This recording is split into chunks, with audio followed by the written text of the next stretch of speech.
আসসালামু আলাইকুম বন্ধুরা, কেমন আছেন? দেখেন আমার বোনটা আমার কাজ করতে দিচ্ছে না। এই দর্জি কাজটা শেষ করে আমি রেসিপিতে চলে যাব বন্ধুরা। এই জন্য তাড়াহুড়া করতেছি, অথচ আমারে দিচ্ছে না। ঋষিকা জান্নাত দেখেন কত কষ্ট করে আমি সেলাই করতেছি, হাত লাগাইতে দিচ্ছে না। কি করব, ধরে আছি আর এভাবে সেলাই করতেছি।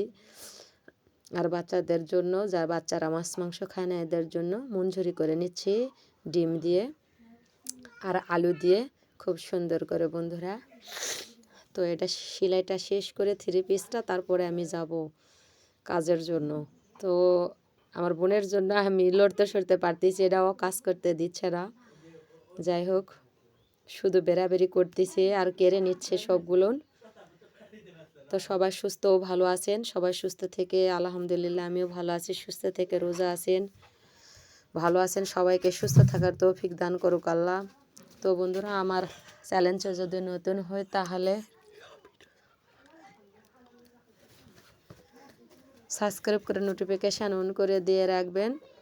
আর যারা আমার চ্যালেঞ্জে এখনও আসেননি, অনুরোধ রইল চ্যালেঞ্জে এসে সাবস্ক্রাইব করবেন আমার রেসিপিগুলো দেখার জন্য। যদি একটুকু ভালো লাগে থাকে তাহলে অবশ্যই লাইক, কমেন্ট, শেয়ার ও সাবস্ক্রাইব করতে ভুলবেন না। আর কে কোন রাষ্ট্র থেকে বা কোথা থেকে দেখছেন অবশ্যই কমেন্টের মাধ্যমে জানাবেন। আর কী ধরনের রেসিপি চান সেটাও বলবেন প্লিজ। তো বন্ধুরা, মূল রেসিপিতে চলে আসছি। কাপড় সেলাই করাটা একটু দেখালাম, দারিদ্র গরিব মানুষ। তো এইভাবে আলু কুচু কুচু করে নিয়ে আমি নুন হলুদ দিয়ে মেখে নিয়েছিলাম। তারপরে তালানিটা দিয়ে দিয়েছি বন্ধুরা, রেগুলার মশলাপাতি দিয়ে।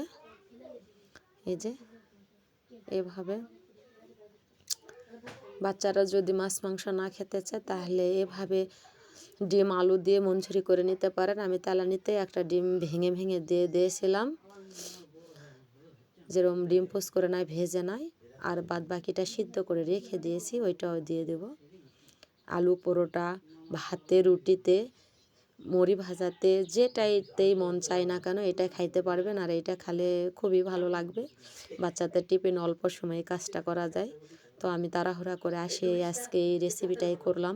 রমজানে ভাত খাইতে পারতেছি না, তো এইভাবে করে নিচ্ছি।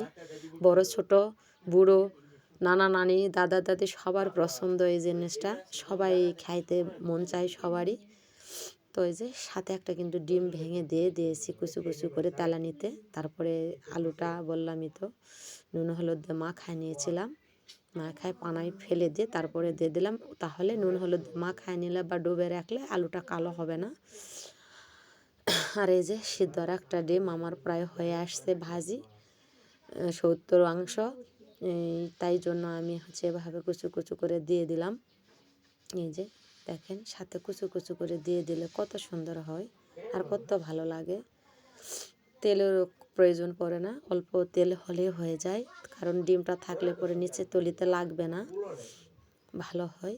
আমি মাটির চুলাইতে রান্না করি বিধায় আমি আগেকার হাঁড়ি পাতিলগুলোই দেই। আর যখন এক চুলাতে কাজ করি তখন নতুন কড়াইটা দেই। কী জন্য, বেশি রান্না মাটির চুলাতে করতে গেলে ওইটা আর জাস্ট মাজতে ইচ্ছে করে না, ভালো লাগে না, বিজি থাকে। আর এই যে এরকম খড়পাতা দিয়ে রান্না করতেছি। বসন্তকালে পাতা সব ঝরে পড়ে গিয়েছে বন্ধুরা, এগুলো বাগান থেকে কুড়ে নিয়ে আসছি ঝাড়ঝুড় দিয়ে, নিয়ে এসে রান্না করতেছি। আমাদের এলাকায় পাতা খড়ির অভাব হয় না। যাদের গ্যাসের চুলা তাদের একটু সমস্যা হবে। তো গ্যাসের চুলাতেও লো হিটে রান্না করে নিতে পারবেন, খুবই ভালো লাগবে। আর আমি কিন্তু শুকনো মরিচ আর কাঁচা মরিচ দুইটাই দিয়েছি। শুকনো মরিচের বিচি আমার খুবই পছন্দ আর ভালো লাগে। সাথে একটু ডেল হলে আর কোনো কিছুই প্রয়োজন নাই। ডেলটাও রুটিতে, পরোটা দিয়ে, ভাতে, সবটাতেই খাওয়া যাবে। এভাবে করে নিয়ে সিঙ্গারার পুটো করে নিতে পারেন। আমি সামান্য মশলা দিয়ে দিলাম এভাবে। এই যে এই মশলাটা আমি করে রেখে দিয়েছিলাম, সেইটা উপরে একটু ছিটায় দিয়েছি। তারপরে আমি টমেটোর গুঁড়োগুলো উপরে দিয়ে দিলাম, খুবই ভালো লাগে। টমেটোর গুঁড়োটা দিয়ে দিলে মনে হচ্ছে যে চিপসের মশলাটা দিয়ে দিয়েছি।